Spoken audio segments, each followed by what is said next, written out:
या तख्ती गले में लटकाकर तब व्यापार के लिए जाना होगा बाहर, तभी काम मिलेगा और तभी पिटाई नहीं होगी। जिस तरह की तस्वीरें सामने आई हैं सर, आपके बड़े बड़े मंत्रियों की किस तरह के बयान सामने आ रहे हैं। कहा जा रहा है कि दरअसल उसने गलती की, अपनी पहचान नहीं बताई, इस वजह से उसकी पिटाई की गई और इस वजह से विवाद खड़ा हो गया। चित्रा जी, मुख्य मुद्दा तो यही आता है कि कौन सा वीडियो चलाया जाएगा, कौन सा वीडियो नहीं चलाया जाएगा। मुद्दा तो यही आता है। मुद्दा यहीं पर आता है कि इस बात पर चर्चा नहीं हो रही कि उस आदमी ने अपनी आइडेंटिटी क्यों छुपाई। मैंने और आपने तो आइडेंटिटी कभी नहीं छुपाई। मैंने तो अपना नाम, अपनी वल्दियत नहीं बदली। यहां पर कांग्रेस के जितने नेता बैठे उनसे पूछ लीजिए, ऐसी क्या मजबूरी है कि व्यक्ति अपना नाम छुपा रहा है। चित्रा जी, बोलिए। उन्होंने बोला कि कार्रवाई कर दी गई। मैं आपको बताना चाहता हूँ, को मारा उसके बाद रात के 9:45 से लेकर 1:30 बजे तक मैं इनके जिला अधिकारियों से बराबर संपर्क में रहा। वहां के तमाम हमारे धर्म गुरु संपर्क में रहे, तमाम लोकल लीडर संपर्क में रहे। उसके बावजूद मुकदमा दर्ज नहीं हुआ और 1:30 बजे जाकर जब आईजी से हम लोगों ने कहा कि अगर हम कल धरना दे फिर इसकी इजाजत दीजिए, तब जाकर मुकदमा दर्ज हुआ। चित्रा जी देखिए कैसी विडंबना है।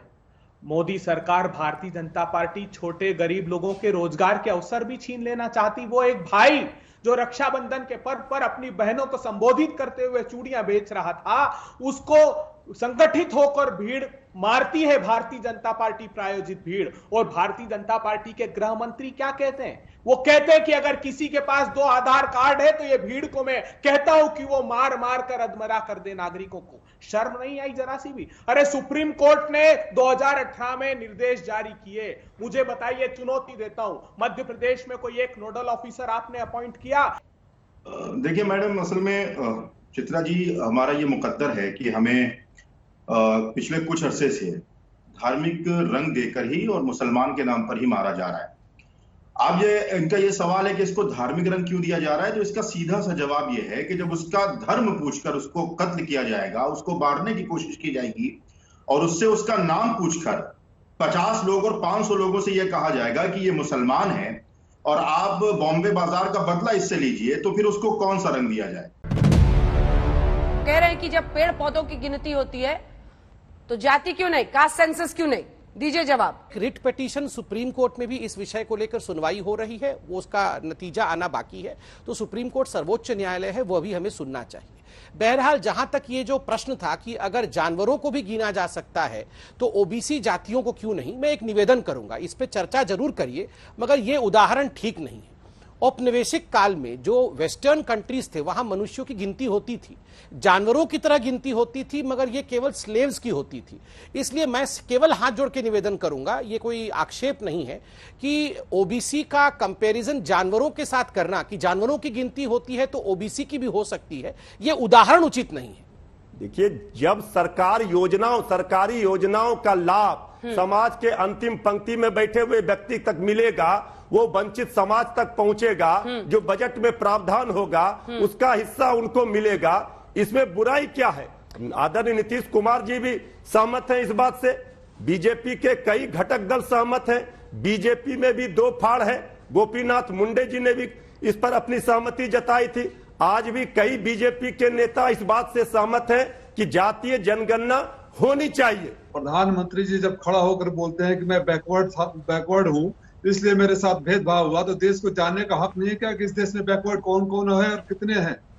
जातिगत जनगणना मतलब सिर्फ ओबीसी की जनगणना नहीं। जातिगत जनगणना मतलब एक एक जाति की, चाहे वो सवर्ण हो, चाहे वो पिछड़ा हो, चाहे अति पिछड़ा हो, चाहे एसटी हो, चाहे एससी हो, चाहे वो माइनॉरिटीज हो, हर एक की जनगणना से मतलब है। क्यों होनी चाहिए, क्यों नहीं होनी चाहिए? 1931 में इसी जातिगत जनगणना के आधार पर हमने सवर्ण और पिछड़ों और एसटी और एससी की मान्यता दी थी और उसके हिसाब पे बाबा साहब ने रिजर्वेशन दिया।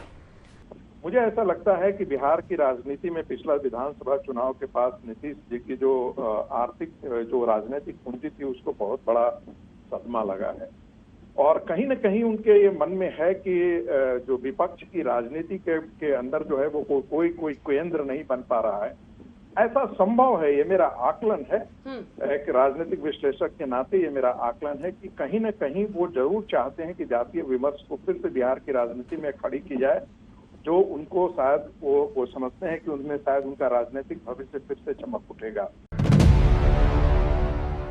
इंदौर में चूड़ी बेचने वाले की धार्मिक पहचान के आधार पर पिटाई के आरोपों और उस पर हुई हिंदू मुसलमान की राजनीति परेशान करने वाले ट्रेंड को सामने रख रही है। इस मामले पर राष्ट्रीय अल्पसंख्यक आयोग ने इंदौर के डीएम को एक चिट्ठी लिखकर कहा कि अल्पसंख्यक आयोग के उपाध्यक्ष के निर्देश पर आयोग ने इंदौर में अल्पसंख्यक वर्ग के चूड़ी वाले की पिटाई के सोशल मीडिया की खबर पर स्वतः संज्ञान लिया है।